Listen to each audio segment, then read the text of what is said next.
Hi everyone. ఇప్పుడైతే మనం అల్లావుద్దీన్ ఖిల్జీ గురించి చూద్దాం. అల్లావుద్దీన్ ఖిల్జీ తన మామ అయినటువంటి జలాలుద్దీన్ ఖిల్జీని చంపేసి ఢిల్లీ సుల్తాన్గా ఎన్నుకోబడ్డాడు.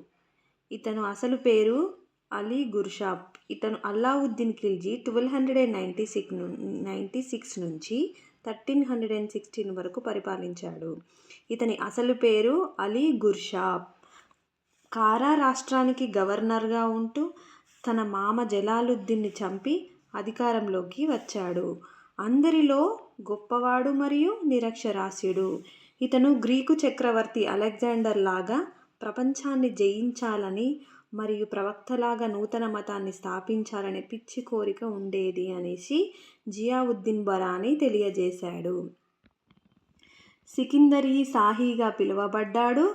ఎందుకనగా ఇతను ప్రపంచాన్ని గెలవాలి అనుకున్నాడు కాబట్టి. సికిందరీ సాహీ అంటే రెండవ అలెగ్జాండర్ అని కూడా అంటారు.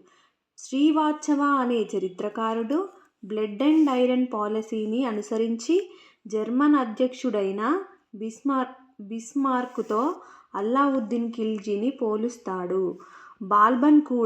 బానిస వంశానికి చెందిన బాల్బన్ కూడా బ్లడ్ అండ్ ఐరన్ పాలసీని ఫాలో అయ్యాడు. అల్లావుద్దీన్ ఖిల్జీ కూడా బాల్బన్ సిద్ధాంతాలను ఫాలో అయ్యాడు. మతం మరియు రాజకీయాలు వేరువేరు అని పరిపాలన చేశాడు. ఉత్తర భారతదేశంలోని దండయాత్రలు. అల్లావుద్దీన్ చేసిన ఉత్తర భారతదేశంపై దండయాత్రలు. గుజరాత్.